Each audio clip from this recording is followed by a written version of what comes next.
A weapon is not chosen for what it can do to others. It is chosen for what it reveals about how you defend yourself against the world, the way you protect yourself, the distance you keep, the force you are willing to use, the vulnerability you allow. Every weapon tells a story about the wound it was forged to prevent. Today, we invite you to choose, not to fight, but to see how you have been fighting all along. Before you are 5 weapons, a silver sword, a wooden bow, a golden shield, an iron chain, and empty hands. Do not choose what looks most heroic. Do not select what seems most powerful or spiritual. Do not pick what you think the evolved version of you would choose.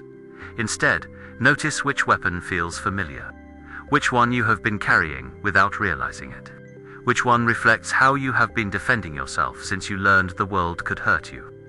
Alan Watts once said that we are all in the gutter, but some of us are looking at the stars. So choose the weapon that reveals not where you are looking, but how you are standing. Your choice is made. Now, let us see what it reveals about how you have been protecting yourself from being truly seen. If you chose the silver sword, you meet conflict head-on. You do not hide from confrontation. You do not avoid difficult conversations. When something is wrong, you name it. When someone crosses a boundary, you defend it. You cut through pretense with precision. You believe that clarity is kindness, even when clarity wounds. This is your strength. You have learned that problems do not resolve through silence.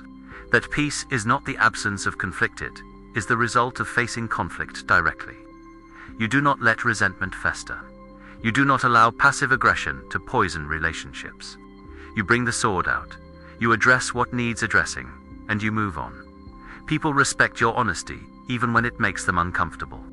They know where they stand with you because you do not leave room for ambiguity. You are the silver sword, sharp, direct, uncompromising in your truth. You believe that integrity requires the willingness to fight for what matters, and you have never been afraid to fight. But the silver sword carries a violence that can destroy what you are trying to protect. Because when you are always ready for battle, every disagreement becomes a war. When your first response is to draw the sword, people stop bringing you their softness. They approach you armed, defensive, expecting attack. And you confirm their expectation by striking first. You tell yourself you are being honest, direct, clear. But Watts would ask, is there a difference between honesty and brutality? Between clarity and cruelty? Between defending your truth and destroying anyone who does not immediately agree with it? The silver sword is sharp on both edges. It cuts what is in front of you, but it also cuts you wound others in the name of truth, and then you wonder why you are always surrounded by wounded people. Why no one approaches you with tenderness. Why every relationship eventually becomes a battlefield. You have spent so long defending yourself that you have forgotten how to simply be with someone without armor. The sword never rests, and neither do you. Watts taught that the biggest ego trip is getting rid of your ego, and the second biggest is using truth as a weapon. The silver sword has taught you to face conflict directly, to speak truth even when it is uncomfortable. But what it is teaching you now is that not every truth needs to be spoken, that not every battle needs to be fought, that sometimes the most powerful thing you can do is sheath the sword and simply listen. You are learning this, that directness without compassion is just aggression dressed in integrity. That clarity without kindness is just violence wearing the mask of honesty. That you can be truthful and gentle, clear and soft, direct and loving. The silver sword is meant to protect, not to attack. But you have been using it to strike first before you can be struck. And in doing so, you have turned every relationship into a potential threat. Every conversation into a potential battle. This is your teaching, that you do not need to disarm completely.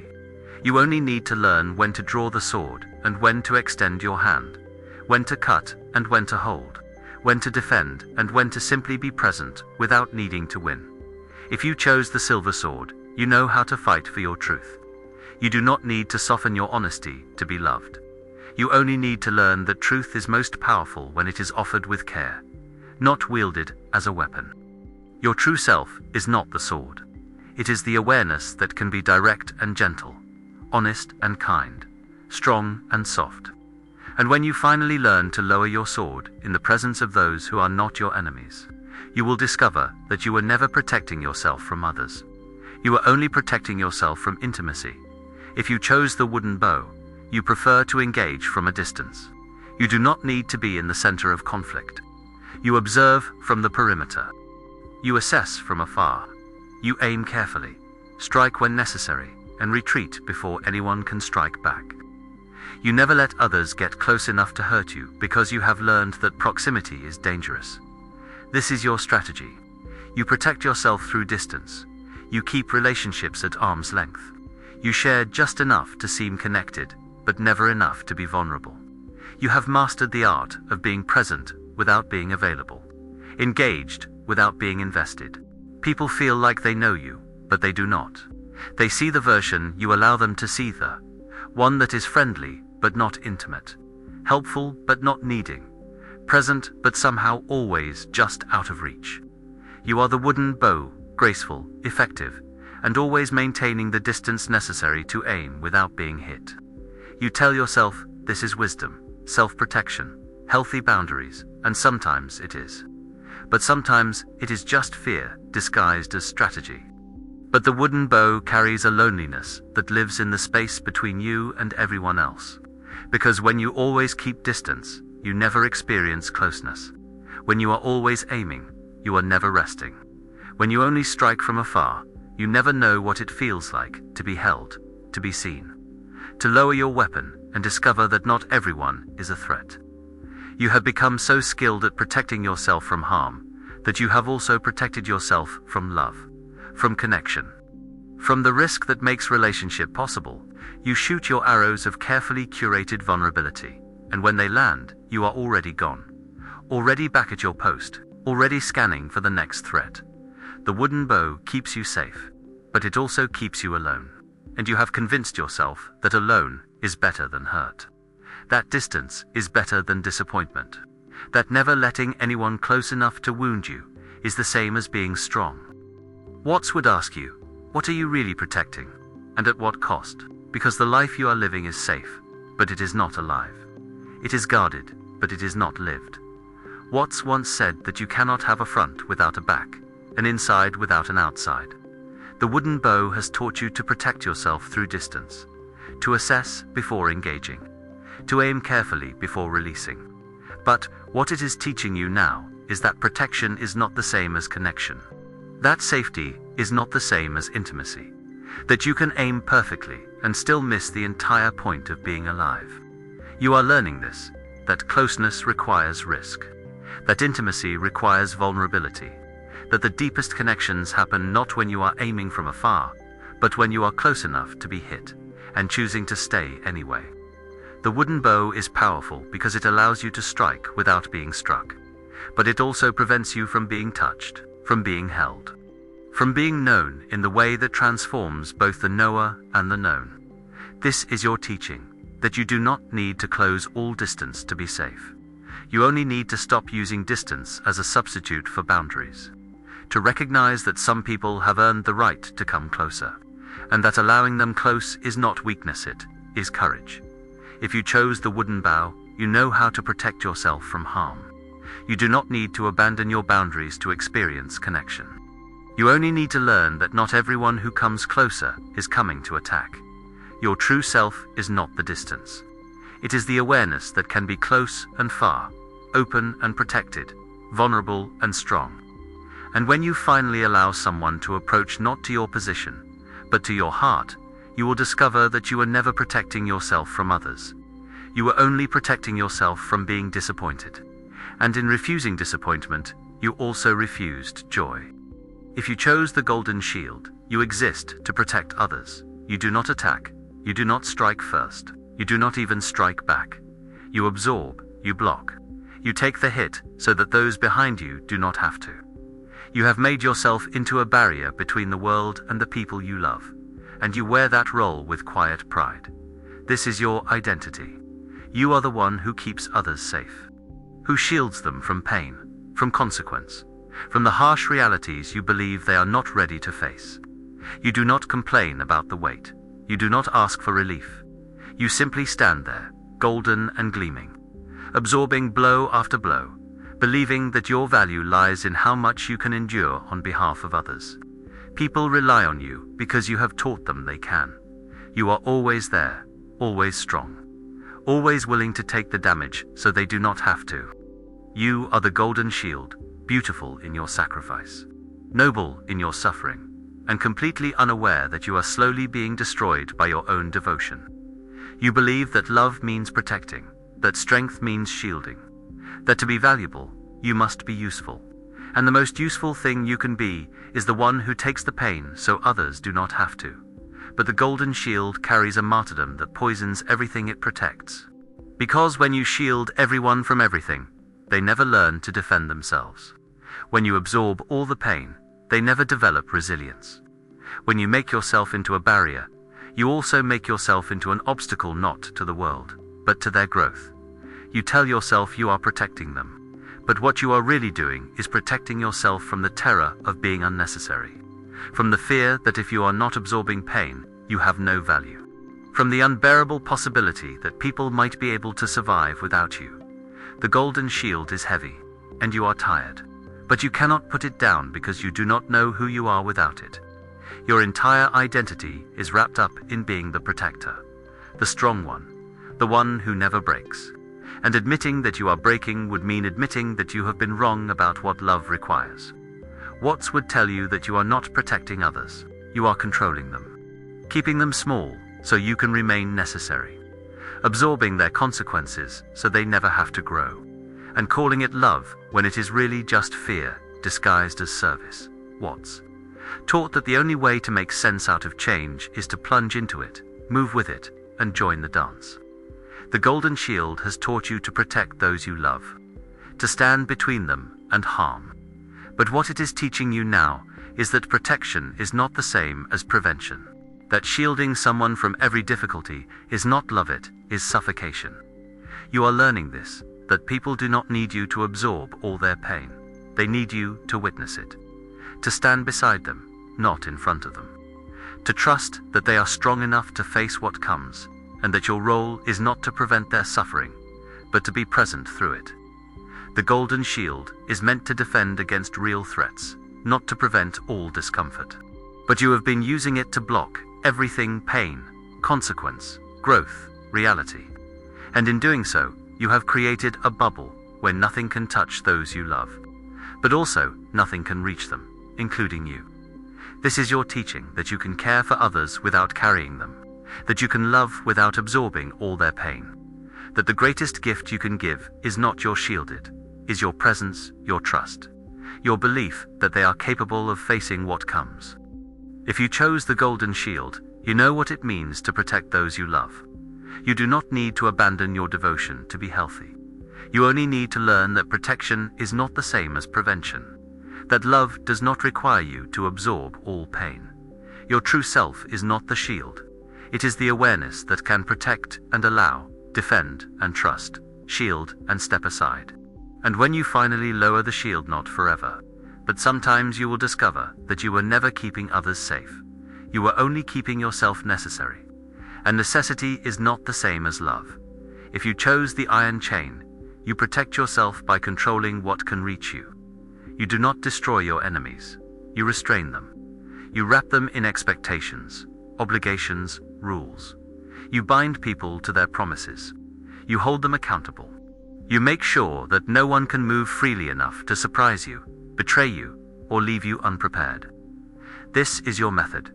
You protect yourself through contracts, through clear agreements, through the iron chains of should and must and promised. You do not trust what is unspoken. You do not believe in goodwill. You need everything spelled out, agreed upon, locked down, because the only way you feel safe is when you know exactly what you can expect. People feel the weight of your expectations before they feel your love. They know what you need from them before they know who you are. You offer connection, but it comes with terms and conditions. You offer love, but it is bound by the iron chains of reciprocity, fairness, and the constant scorekeeping of who owes what to whom. You tell yourself this is wisdom, that boundaries require clarity, that healthy relationships require accountability. And you are right. But you have turned accountability into control, clarity into confinement, boundaries into chains. But the iron chain carries a rigidity that eventually drives everyone away. Because when you bind people to their promises, you leave no room for change, for growth, for the natural evolution of relationship that requires flexibility. You hold people to who they were when they made the promise, never allowing them to become who they are now. You use the chain to prevent betrayal, but what you actually prevent is intimacy. Because real intimacy requires freedom. It requires the trust that someone is choosing you, not because they are bound to, but because they want to. And you have never been able to trust that wanting. So you bind. The iron chain is cold and heavy, and it connects you to others in a way that looks like relationship, but feels like obligation. You are bound to them, and they are bound to you. And everyone is pretending this is connection when it is really just mutual imprisonment. Watts would ask you, who hurt you so badly that you need to chain everyone who comes close? What betrayal taught you that freedom is dangerous and control is safety? And how long are you willing to live in a world where every relationship is a transaction and every promise is a chain?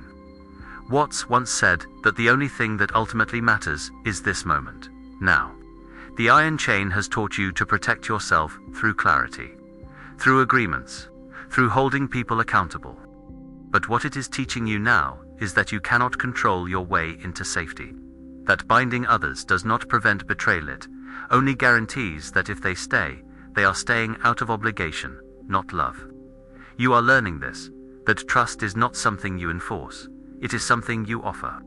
That the relationships worth having are the ones where both people are free to leave and choose to stay. That the iron chains you use to bind others are also binding you. The chain is meant to restrain real threats, not to prevent all possibility of disappointment. But you have been using it to control everyone to make sure they cannot hurt you, cannot leave you, cannot choose anything other than what you have decided is acceptable. This is your teaching, that you do not need to release all control to feel safe. You only need to recognize that the control you seek is the thing preventing the connection you crave. That people cannot love you freely when they are bound. And binding is not the same as belonging. If you chose the iron chain, you know what it means to protect yourself from betrayal. You do not need to abandon all expectations to experience love. You only need to learn that binding someone is not the same as keeping them. That chains can hold a body, but never a heart. Your true self is not the chain. It is the awareness that can hold expectations and release them. Bind and free, control and trust. And when you finally release the chains, not all at once, but slowly, you will discover that you were never preventing betrayal. You were only preventing love. And the moment you stop binding is the moment you discover who actually chooses to stay. If you chose empty hands, you have either transcended the need for weapons, or you have given up the fight entirely. You do not defend yourself because you have learned that defense is exhausting. That fighting requires energy you no longer have. That the cost of constant protection is higher than the cost of being occasionally hurt. So you drop your weapons. You open your hands. You stand there, exposed, and you allow whatever comes to come. This is your surrender. You have tried the sword, and it made you violent. You have tried the bow, and it made you lonely. You have tried the shield, and it made you exhausted. You have tried the chain, and it made you controlling. And so you released them all. You chose empty hands because you no longer have the strength to hold anything else. People see this as enlightenment, as spiritual evolution, as the ultimate wisdom of non-resistance.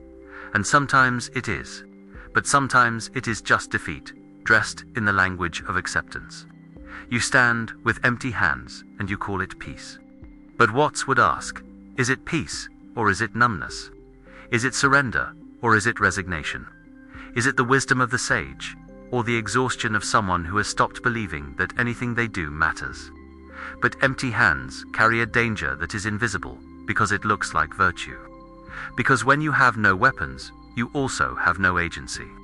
When you do not defend, you also do not discern. When you allow everything, you also accept everything, including treatment. That is unacceptable. Including harm that should not be tolerated. including violation that requires response. You tell yourself you are practicing non-attachment, flowing like water, being present without resistance. But what you are really doing is abandoning yourself.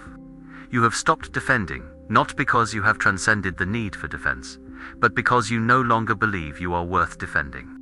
Empty hands can be the mark of the enlightened master who has nothing to protect because they have recognized that there is nothing to protect. Or they can be the mark of someone who has been so hurt, so exhausted, so defeated by the fight that they have simply given up. And the difference is everything. Because one is freedom and the other is just another prison. The prison of believing that to be spiritual, you must never fight, never resist, never say no, never defend what matters. What's taught that you are not a drop in the ocean.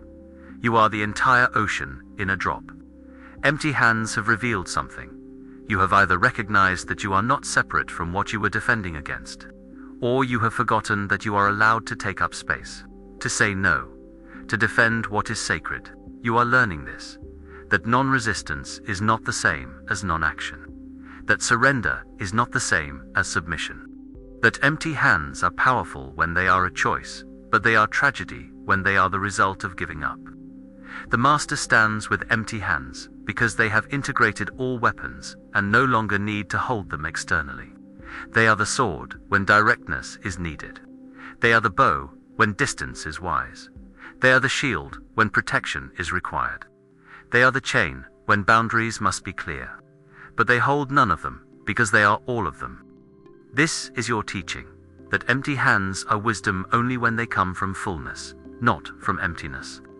Only when they reflect the choice to be present without needing to control, not the resignation of someone who has stopped believing they can. If you chose empty hands, you have either found peace or lost the fight. You do not need to pick up weapons to matter, but you also do not need to remain defenseless to be spiritual. Your true self is not the hands, empty or armed. It is the awareness that can hold any weapon and release any weapon without being defined by either. And when you finally understand that surrender is not the absence of power, but the presence of choice, you will discover that you were never defenseless. You are only waiting to remember that sometimes the most powerful thing you can do is nothing. And sometimes the most powerful thing you can do is fight. And wisdom is knowing the difference. Weapons reveal how you defend against a world you believe is dangerous. The sword for those who strike first. The bow for those who keep distance. The shield for those who absorb pain. The chain for those who bind before being bound. The empty hands for those who have either transcended or surrendered. Carl Jung understood that what we carry reflects what we fear. The weapon is not about the external threat, it is about the internal wound. But Alan Watts would remind you, you are not the weapon. You are not the defense. You are not even the thing being defended. You are the awareness that can use any weapon and release any weapon. The consciousness that can fight and surrender, protect and allow, bind and free. The test was never about which weapon you chose. It was about recognizing that the real battle is not with others. It is with the belief that you need to be constantly armed to be safe. You do not need weapons to be strong. You only need to recognize that what you are is unbreakable. Not because you cannot be hurt, but because what you are exists beyond all hurt. So what now? Perhaps you recognized yourself in the weapon you chose. Perhaps you saw how you have been defending yourself all along. Perhaps you felt uncomfortable because the weapon revealed a strategy you did not know you were using. All of this is the seeing. You are not here to find the right weapon. You are here to recognize that you have been armed this entire time. That the way you protect yourself is the way you prevent connection. That the defense you carry is also the barrier that keeps you from being truly seen. Today you chose one weapon. Tomorrow you may choose another. Or you may choose to put them all down. Not because you are weak, but because you have finally realized that what you are defending was never actually under threat. Do not make the weapon your identity. Let it show you how you have been fighting, and then choose differently if you need to. Because the truth is, you are not the sword, not the bow, not the shield, not the chain, not even the empty hands. You are the awareness that can use any weapon or none, that can fight or surrender, that can defend or allow. And that awareness was never in danger. It was only afraid, it was. Alan Watts once said, "You are an aperture through which the universe is looking at and exploring itself." Today, you chose a weapon. But the weapon was not the point. The point was to see how you have been defending yourself against a world you believe is dangerous. How you have been armed against intimacy, against vulnerability, against the risk of being seen and known. The weapon revealed your strategy. But it cannot define what you are. Because what you are cannot be defended or attacked. It simply is. So carry your sword or put it down. Keep your distance or come closer. Shield others or let them shield themselves. Bind or release. Stand armed or empty-handed. But never forget, you are not the weapon. You are the space in which all weapons appear. The awareness that makes all defense possible. And that awareness needs no protection because it cannot be threatened. It can only be forgotten. And you have been remembering it all along. If something in this reflection disarmed you, if you recognized the weapon you have been carrying, we invite you to share it in the comments below. Not to explain, not to defend, but simply to acknowledge how you have been protecting yourself. To witness and be witnessed by others who are also learning that defense is sometimes the thing preventing connection. Each comment is a laying down of arms. Each share is a recognition. And together, we create the space where all of us can finally stand without weapons and discover that we were safe all along. And subscribe to this channel so we can grow together. There are more reflections waiting, more symbols, more invitations to see yourself clearly without needing to be anything other than aware. Stay, not because you need to defend this space, but because something in you recognizes that you are already home. And until we meet again, remember this: you are not the weapon. You are what was never under threat. See you in the next reflection.